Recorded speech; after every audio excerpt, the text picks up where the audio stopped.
Hi, I'm Zach Cowan. I'm the author of the Study Daily books, and thanks for joining me. So grab your phone, grab your scriptures, and let's study. Today we're going to do not just the Doctrine and Covenants, we're going to do a section from the Pearl of Great Price, Joseph Smith history.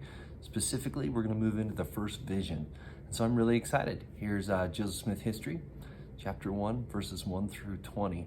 And so it starts off with verse 1 is really interesting because Joseph Smith says, hey, let me tell you why I'm writing this history at all. And so it would be really neat. Go ahead and look over verse 1 and see if those reasons that he wrote he wrote his history is still relevant. And then in verses like 2 through 5, Joseph gives a detailed account of how he and his family moved a couple of times. And if you know the history on these, you can find it in Saints Volume 1.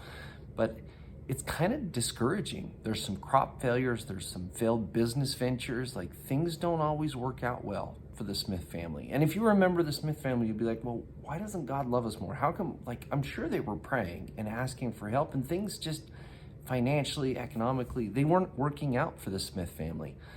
And you might be tempted to just be like, this doesn't make sense. How come God's not helping us more?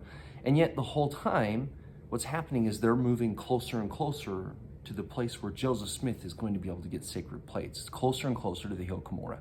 And so I would ask just a question for you. If you've had setbacks, if you've had struggles, if it seems like things aren't working out, then is there a possibility that God might be moving you to a place where you might have a secret treasure trove, that things might be coming together, that God might be working behind the scenes to get you in a position where you need to be?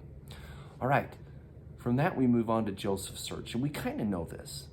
But again, I'm going to ask you a question. I'm going to put it up. Here are the verses. I want you to go study, pause the video, and go look.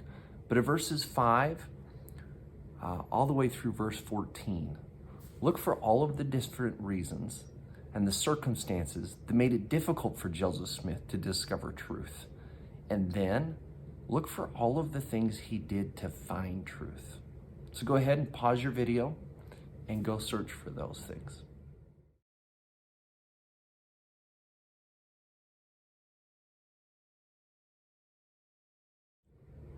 Hey, thank you for going and reading. Welcome back. I wonder how often does Joseph's study and his grouping and his searching for truth, in what ways does it also resemble what you've done? What are the similarities between your experience and his experience? Which of the things he tried have you also tried and they helped you find truth? Why do you think it is that Joseph Smith didn't just believe the words of others? He had parents that joined churches. He had ministers that were more willing to teach him. Why do you think it is that he wanted to know for himself? That's a remarkable, incredible thing. Okay, if you have teenage kids, and if you were a teenager, do you think you would have been unsettled if you had a student or if you had a kid like Joseph Smith? Here's this 14-year-old boy that's never prayed out loud before, that sometimes is attending church and sometimes attending a different church. I wonder if that was in our community or our family, would we feel unsettled about this, or would we already want him to know? In some of the other accounts of Joseph Smith telling the first vision, we learned that this wasn't just a month-long journey. In one account, we learned that he's been wrestling with these issues since about the time he was 12.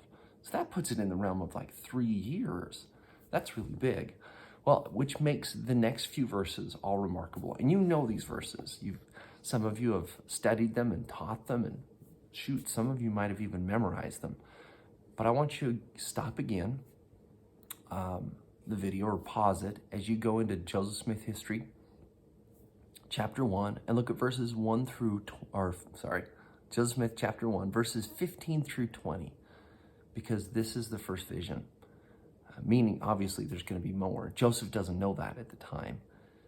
And so he walks into this sacred grove in a great feeling of uncertainty. He doesn't know what is truth.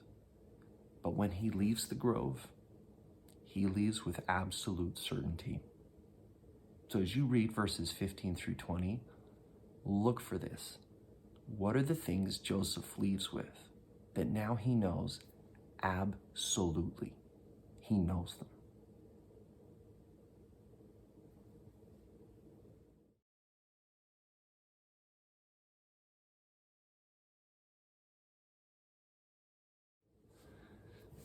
Thank you for studying. All right. I think you've got a pretty good list now of things that Joseph walked out of the grove knowing for himself absolutely, and it changed him. And I wonder, we could ask the question, in what way did it change Joseph? And in what way has the first vision changed me? Thanks for studying with me. We'll see you next time as we continue to study more about the accounts of Joseph Smith's first vision.